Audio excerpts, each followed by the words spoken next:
قل هذه سبيلي أدعو إلى الله على بصيرة أنا ومن اتبعني وسبحان الله وما أنا من المشركين. اعوذ باللہ من الشیطان الرجیم. بسم اللہ الرحمن الرحیم. اللہ لا الہ الا ہو، کہ اللہ کے علاوہ کوئی عبادت کے لائق نہیں ہے. لَيَجْمَعَنَّكُمْ إِلَى يَوْمِ الْقِيَامَةِ، تمہیں ضرور بھی ضرور اللہ تعالیٰ قیامت کے دن جمع کریں گے. لا ریب فیہ، کہ جس کے آنے میں کسی طرح کا کوئی شک نہیں ہے. وَمَنْ أَصْدَقُ مِنَ اللَّهِ حَدِيثًا، اور بات کے اعتبار سے اللہ تعالیٰ سے سچا کون ہو سکتا ہے؟ یقیناً ہم سب کا ایمان ہے کہ اللہ کے علاوہ کوئی عبادت کے لائق بھی نہیں ہے، اور قیامت میں ہم سب کو جمع بھی ہونا ہے. اور اللہ تعالیٰ جو فرماتے ہیں اس سے سچی کسی اور کی بات نہیں ہو سکتی. فَمَا لَكُمْ فِي الْمُنَافِقِينَ فِئَتَيْنِ وَاللَّهُ أَرْكَسَهُمْ بِمَا كَسَبُوا، سو کیا ہو گیا ہے تم کو کہ منافقین کے بارے میں تم دو حصوں میں بٹ گئے ہو. وَاللَّهُ أَرْكَسَهُمْ بِمَا كَسَبُوا، حالانکہ اللہ تعالیٰ نے ان کے کاموں کی وجہ سے ان کو اوندھے کر دیا ہے. یہاں سے اللہ تعالیٰ نے منافقین کی 4 قسمیں بیان کی ہیں، جن میں سے سب سے پہلی کا تذکرہ اسی جملے کے اندر موجود ہے کہ مکہ مکرمہ سے کچھ لوگ مدینہ منورہ میں آئے، نبی پاک صلی اللہ علیہ وسلم کی خدمت میں. مختلف قبیلوں سے ان کا تعلق تھا، اور ان کی تعداد بعض روایات میں 30، بعض میں 40، بعض میں 50 بھی بتائی گئی ہے.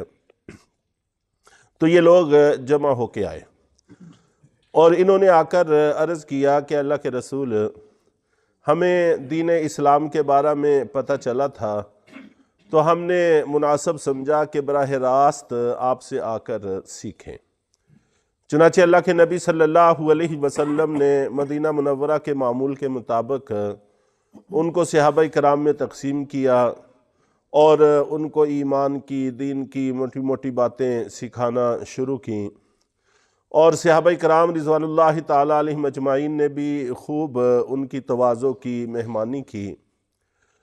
اور مہمان کی مہمانی صحابہ کرام رضوان اللہ تعالیٰ علیہم اجمعین سے بہتر اور کون کر سکتا ہے، جبکہ ہر مسلمان کو اس کا حکم ہے. چنانچہ بخاری شریف میں حدیث ہے، من کان منکم یؤمن باللہ والیوم الآخر فلیکرم ضیفہ، کہ تم میں سے جو شخص اللہ پر اور آخرت کے دن پر ایمان رکھتا ہے، یقین رکھتا ہے، اس کو چاہیے کہ وہ اپنے مہمان کا اکرام کرے، مہمان کی اچھی میزبانی کرے، اپنی استطاعت کے مطابق جتنی بہتر سے بہتر ہو سکتی ہے اس کی مہمانی کرے. اور مہمان کی مہمانی کو اس حدیث میں ایمان کا حصہ قرار دیا ہے. اور صحابہ کرام سے بڑے صاحب ایمان اور کون ہو سکتے ہیں، چنانچہ انہوں نے کوئی کسر بھی باقی نہ چھوڑی. اور یہ کچھ دن مدینہ منورہ میں رہے، اور اس کے بعد انہوں نے کہا کہ ہم واپس جانا چاہتے ہیں. ہمارا ارادہ یہ ہے کہ ہم خود تو مسلمان ہو گئے ہیں، تو اب ہم اپنے بیوی بچوں کو بھی لے کر یہاں پہ آ کے آباد ہو جائیں. اس لیے کہ مکہ فتح ہونے سے پہلے مسلمان ہونے کے لیے، ایمان کے لیے ایک شرط ہجرت بھی تھی، جو فتح مکہ کے بعد پھر ختم ہو گئی. چنانچہ اگر کوئی شخص قدرت ہونے کے باوجود ہجرت نہیں کرتا تھا تو اس کو مومن نہیں سمجھا جاتا تھا، مسلمان نہیں سمجھا جاتا تھا. تو فتح مکہ کے بعد پھر یہ سلسلہ منقطع ہو گیا. تو یہ واپس گئے اور انہوں نے ایک تو یہ عذر کیا کہ ہم اپنے بیوی بچوں کو لے کر آنا چاہتے ہیں، دوسرا کچھ تجارتی عذر بھی کیا کہ ہم کچھ تجارت بھی کر لیں گے۔ چنانچہ اللہ کے نبی صلی اللہ علیہ وسلم نے ان کو اجازت مرحمت فرما دی اور یہ واپس چلے گئے، اور جتنے وقت میں ان کو واپس آ جانا چاہیے اتنے وقت میں واپس نہیں آئے، تو رفتہ رفتہ صحابہ کرام میں ان سے متعلق چم گوئیاں اور گفتگو شروع ہو گئی۔ چنانچہ صحابہ کرام دو حصوں میں بٹ گئے، کچھ کا خیال یہ تھا کہ یہ منافق ہیں جو مسلمان تھے ہی نہیں، محض جاسوسی کے لیے آئے تھے، اور صحیح بات بھی، صحیح اندازہ بھی انہی کا تھا، اور جبکہ دوسرے کچھ حضرات کا خیال یہ تھا کہ سفر ہی ہوتا ہے، وہاں کے حالات، وہاں کا ماحول بھی سازگار نہیں ہے، کئی دفعہ بچوں کو، بیوی کو آمادہ کرنے میں بھی وقت لگ سکتا ہے، ہو سکتا ہے ایسا کوئی عذر ہو، تو ان کے بارے میں اس طرح سے ہمیں نہیں سوچنا چاہیے اور توقع رکھنی چاہیے کہ انشاءاللہ واپس آ جائیں گے۔ تو اس پر اللہ تعالیٰ نے صحابہ کرام کو تو تنبیہ فرمائی کہ تمہیں کیا ہو گیا ہے کہ تم منافقین کے بارے میں دو حصوں میں بٹ گئے ہو۔ ایک تو فیصلہ کر دیا کہ وہ منافق تھے، وہ مسلمان سرے سے تھے ہی نہیں، اور دوسرا معاملہ یہ ہے کہ تم خواہ مخواہ بحث مباحثے میں الجھ گئے ہو، تمہیں اپنے معاملات میں لگے رہنا چاہیے، اور اللہ تعالیٰ جس کو بھی گمراہ کرتے ہیں اس کے اپنے کیے گئے کاموں کی روشنی ہی میں گمراہ کرتے ہیں۔ واللہ ارکسہم بما کسبوا، چونکہ وہ صحیح نیت سے نہیں آئے تھے اور ایمان لا کر نہیں آئے تھے، محض ظاہراً ایمان لائے تھے، اس لیے ان کے اس عمل کی وجہ سے اللہ نے ان کو اوندے کر دیا ہے، واپس پلٹا دیا ہے۔ اتریدون ان تہدوا من اضل اللہ، اور پھر صحابہ کرام کو یہ بھی کہا جا رہا ہے کیا تم چاہتے ہو کہ تم ہدایت پر لے آؤ ایسے لوگوں کو جن کو اللہ گمراہ کر چکا ہے؟ وَمَن يُضْلِلِ اللَّهُ فَلَن تَجِدَ لَهُ سَبِيلًا، اور جن کو اللہ تعالیٰ گمراہ کر دیتے ہیں پھر ہرگز بھی آپ ان کے لیے کوئی راستہ نہیں پا سکتے، اب ان کے لیے ہدایت نہیں ہے۔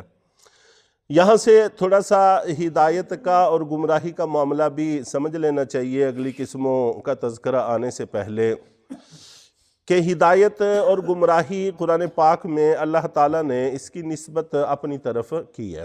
اللہ جس کو چاہتے ہیں ہدایت دیتے ہیں، یضل من یشاء ویہدی من یشاء، کہ اللہ تعالیٰ جس کو چاہتے ہیں ہدایت دیتے ہیں اور جس کو چاہتے ہیں گمراہ کرتے ہیں، تو نسبت اللہ تعالیٰ نے اپنی طرف کی ہے۔ اس سے بعض حضرات کو یہ غلط فہمی ہو جاتی ہے کہ شاید ہدایت میں اور گمراہی میں ہم لوگ مجبور ہیں اور ہمارے پاس کوئی اختیار باقی نہیں ہے، ایسی بات نہیں۔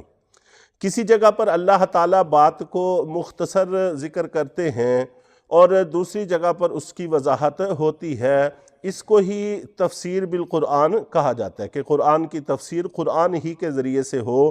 ایک آیت میں اگر اجمال ہے تو دوسری آیت میں اس کی تفصیل ہوتی ہے۔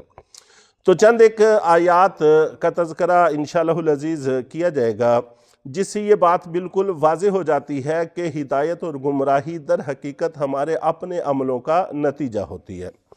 چنانچہ ان میں سے ایک آیت سورہ نحل کے اندر ہے، ان اللہ لا یہدی من ہوا مسرف کذاب، کہ اللہ تعالیٰ نہیں ہدایت دیتے ان لوگوں کو جو حد سے گزرنے والے ہوتے ہیں اور جھوٹے ہوتے ہیں۔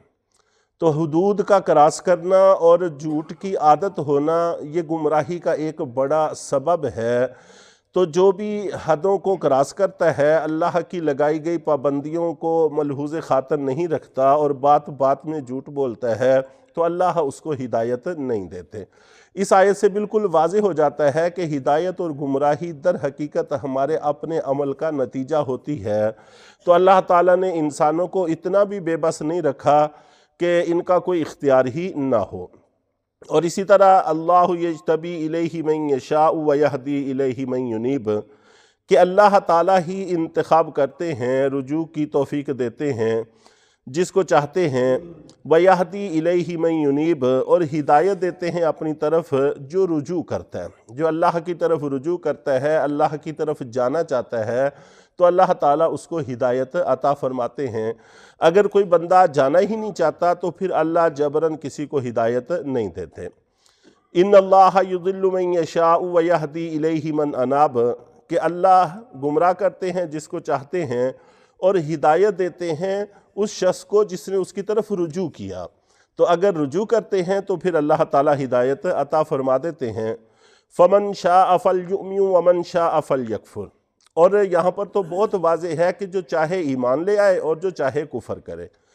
تو گویا کہ ایمان لانا اور کفر کرنا یہ ہمارا اختیاری فعل ہے، اللہ کی طرف سے کوئی جبر نہیں ہے۔ فَلَمَّا زَاغُوا أَزَاغَ اللَّهُ قُلُوبَهُمْ، پھر جس وقت وہ لوگ ٹیڑھا پن اختیار کرتے ہیں تو اللہ تعالیٰ بھی ان کے دلوں کو ٹیڑھا کر دیتے ہیں۔ تو گمراہی کی طرف مائل ہونا چاہتے ہیں تو اللہ تعالیٰ اس کی توفیق مرحمت فرما دیتے ہیں۔ وَاللَّهُ لَا يَهْدِي الْقَوْمَ الْفَاسِقِينَ، اور فرمایا کہ اللہ تعالیٰ فاسق لوگوں کو ہدایت نہیں دیتے۔ تو ہدایت کی نسبت، گمراہی کی نسبت اگرچہ بہت ساری جگہوں پر اللہ نے اپنی طرف کی ہے، لیکن بہت ساری جگہوں پر اس کی وضاحت ہے کہ یہ ہمارے ہی کسی نہ کسی عمل کا نتیجہ ہوتی ہے۔ اگر ہم ہدایت والے اعمال اختیار کریں تو اللہ ہدایت کے اسباب پیدا کر دیتے ہیں، اگر ہم گمراہی والے اسباب اختیار کریں تو اللہ تعالیٰ گمراہی پیدا فرما دیتے ہیں۔ اس لیے جو بھی اللہ تعالیٰ نے فرمایا، اللہ کے نبی نے فرمایا، وہی حق ہے اور اس پر ایمان لانے کی کوشش کرنی چاہیے۔ اس سے زیادہ تقدیر کے معاملات میں نہیں الجھنا چاہیے۔ اللہ تعالیٰ ہم سب کو عمل کی توفیق عطا فرمائے۔